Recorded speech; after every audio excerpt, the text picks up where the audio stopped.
Folks, in just a couple of days, precisely on Saturday, all of you are going to be heading to the polls to elect a new president. And that's all well and good. And I know the momentum right now is with Peter Obi, because he's the right candidate.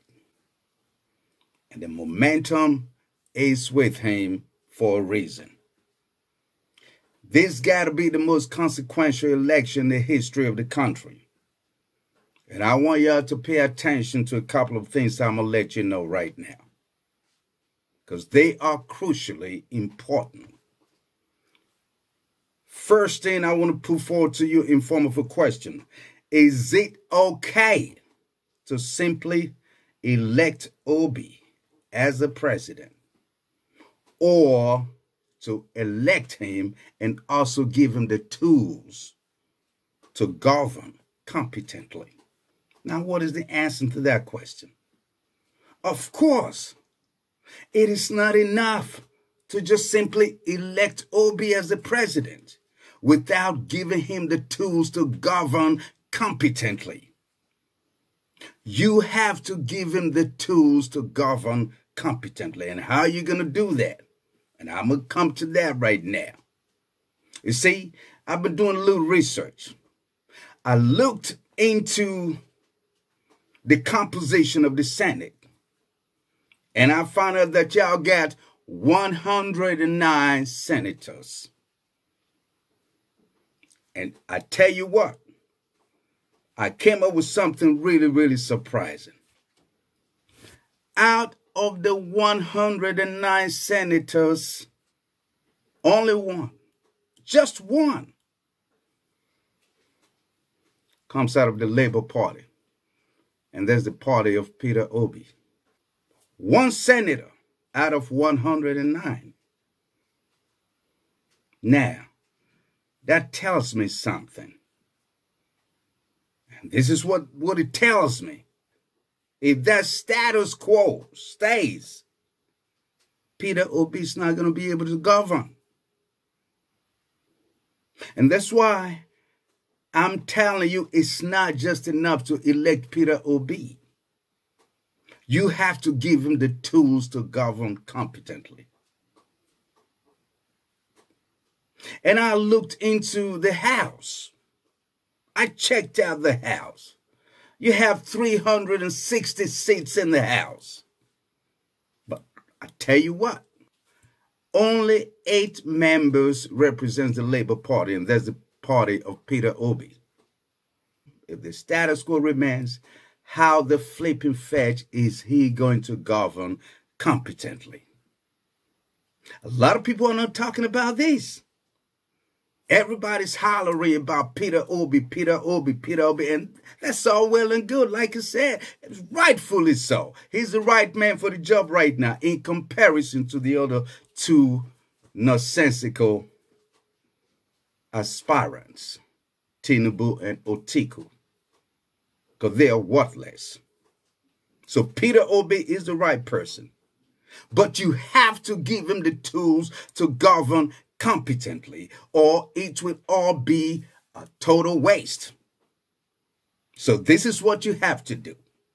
When you go to the polls on Saturday, you have to vote Labour Party up and down the tickets.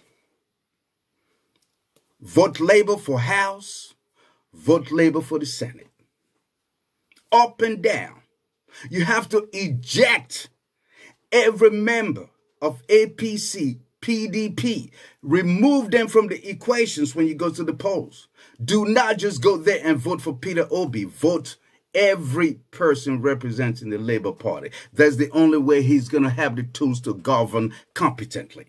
Because it's not enough, just like I said before, it's not enough to vote him as a president without giving him the tools to govern competently. He has to be able to govern competently. And the only way to do that is to vote Labour Party up and down the tickets. Completely. Because it's not going to be able to govern if he doesn't have these required tools. Right now, as it is composited, he has 8 members in the House. And one, just one, in the Senate out of 109 and 8 out of 360. Simple logic, folks. It does not tally. So the only way you can make sure he governs competently is to vote Labor up and down the ticket. Straight up and down, look for it. Reject every member of APC. Reject every member of PDP. Because these two parties have governed in the last 22, 23 years with nothing to show for it. It's a no-brainer that you need to try something new. Because people are fed up with the status quo. So put this in your mind when you go to the polls. Put this in your mind. Don't forget it. Labor Party up and down the ticket in order to give Peter Obi the tools necessary to govern competently. That's all you got to do. Don't say, oh, no, I know this House of Rep member, he's a friend of mine, he's a friend of my brother, he's whatever. It doesn't matter. But if you truly care for that country, if you care for the country, if you really want Peter Obi to be the transformational president that you are envisioning him to be, you must reject all others in the House, in the Senate. Think about it. If he doesn't have majority in the Senate and in the House, he will not be able to govern competently. They will stifle all of his laudable projects. Every bill that's good for the country that he might put forward will be stifled by the party who has majority, if that party is not the Labour Party. That's how it's going to end up. You must give him majority in the Senate, majority in the House. You have to do that. Forsaking all others. That's what you got to do. Because at this point in time, he's the right person for the job. And you all know that. You already said that. Everybody are clamoring for Obi. Everywhere I look, social media, television, everybody's on the same page. Saying, no, Obi is the right person. That's all well and good. And I applaud that. I applaud you guys for finally understanding that the same people who have been dumping on you for so long have to be rejected. Completely rejected. They don't belong there. Tinubu, what's his name again? I cannot even pronounce that name. Is it Tinubu or Tinubu? I don't even care. Because to me, he's a total washout. He shouldn't be aspiring to be president at this point in time. Never in his life, as a matter of fact. His party has instituted policies that have killed a whole lot of people over the last 8 years. Boko Haram, look at them. Herdsmen on a rampage everywhere you go. And he has the audacity, the temerity to say, oh no, I want to be president. In this world, on this God-given earth, no to thieves and murderers. We don't want them. We don't need them. We reject them outright. It's a scumbag. Excuse my French for a little while. But don't blame me for it, because I'm a little pissed off at people like that. And when people like that come to my mind, I tend to go berserk. Imagine being the head of a party that have ruled the country for the past 8 years with absolutely nothing to show for it. With the country in chaos, utter chaos, everywhere you look. And then he turns around and says, oh no, it's my turn to rule now. I want to be president of excuse me? Who the flipping fetch are you? Who do you think you are? You think you can take people for a ride all you want and then come around and say, oh no, I want to lord over again? No, we don't want you. You better go to that little hole that you crawled out of from Tinubu or whatever your name is. Go back to that flipping fetching hole that you crawled out of and just bury your motherfucking self in that hole. Excuse my French again. Bury your flipping fetching self in that hole because you don't belong. You're nothing, absolutely nothing. You're a zero, wash out, a dirtbag, douchebag. As we say back in NY.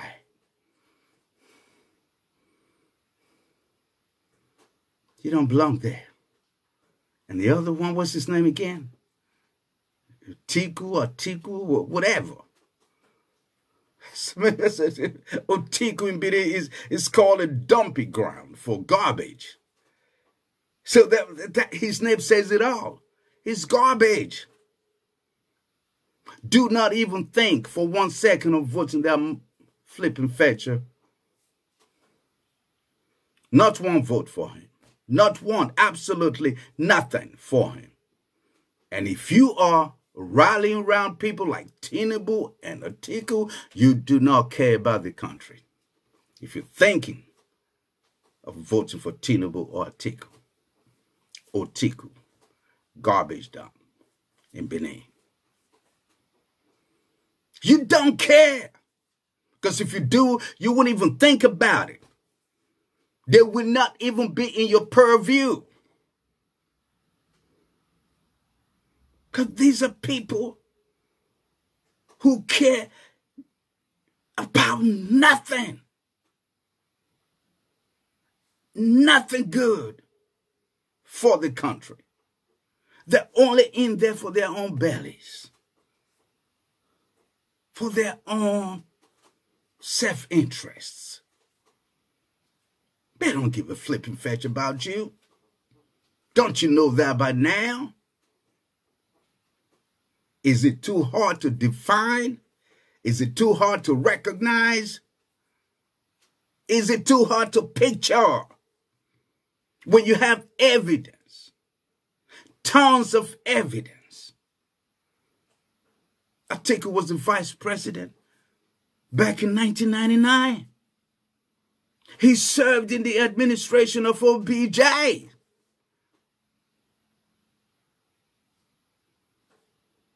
Nothing to show for it except looting and outright corruption. Tinubu was the leader, is the leader of the party of the current government. He's the head of APC. And this government has been nothing but utter zero. Complete zero in the last 8 years. And he has the audacity to say, I want to be president. And people want to rally around him, try to vote for him. Are y'all all nuts? Everybody even thinking about voting for Tinubu got to be crazy. You got to be insane in your freaking membrane.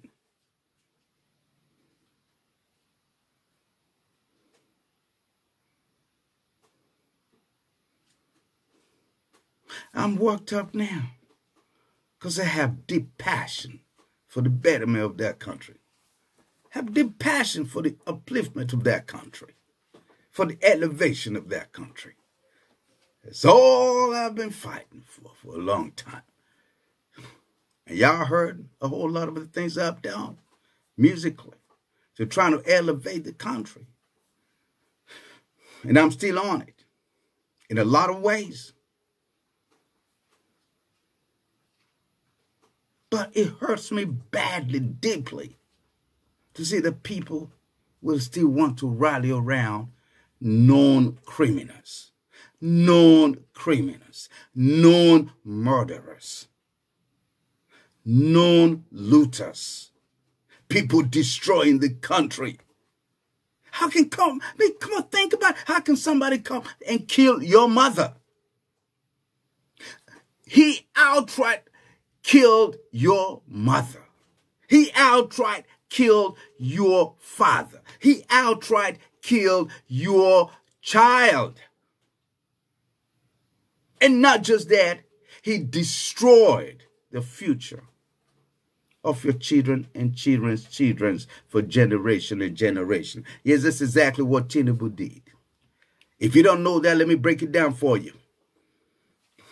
Because if you're a leader of a party that instituted policies that crippled the country and brought a whole lot of things, a lot of people to their knees and destroyed the future of a whole lot of people, you are practically responsible for the death of those people. Perhaps there's no two ways to it. If your policies killed people, you are responsible for the death of those people. Simple, straight up, no diggity, no doubt. So Tinubu is a murderer. So was Otiku in his time as the VP. And how dare they even think about coming to say they want to be president of that country? How dare they? I'm pissed off just thinking about that. Aren't you pissed off? Anyhow, on Saturday, you have a chance, a golden opportunity to change all of that with your power. Your PVC, your power to cast your vote. You have that authority. You have that power in your hand to make that change. To send a clear message to the likes of Tinubu and Otiku and tell them no. You don't belong anymore. You cannot take the country for a ride anymore. Boot them out. Send that clear message with your power, the power of your vote. By voting Peter Obi. But like I said, do not just elect Peter Obi. Give him the tools to enable him rule, govern competently. And how are you going to do that? I'm going to repeat it again. Vote his party up and down the tickets. Everywhere you see Labour Party, yes. Don't worry about if you know the person, or don't even worry about that. Because you know the person at the top needs them to be able to govern competently. Those are the tools he needs. Give him the tools. And I'm saying this now because I've heard a whole lot of people talk about, how they want to vote for Peter Obi, but nobody's thinking about how to give him the tools necessary to govern competently. You must be aware of this.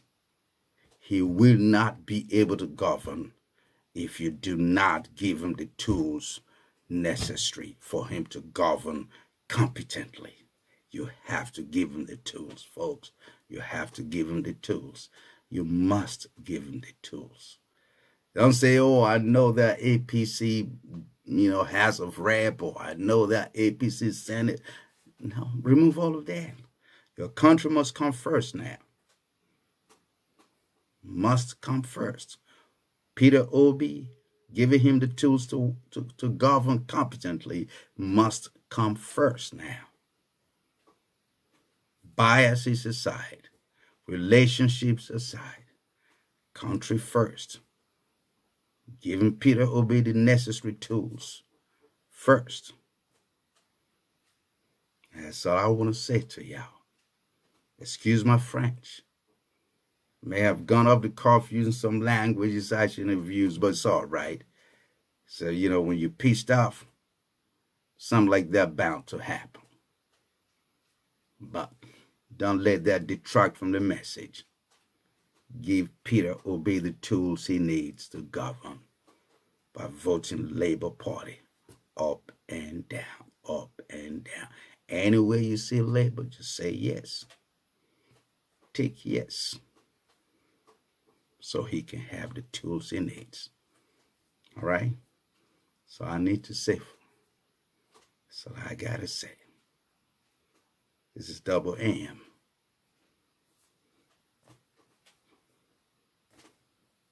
Good luck, man. Good luck. Godspeed.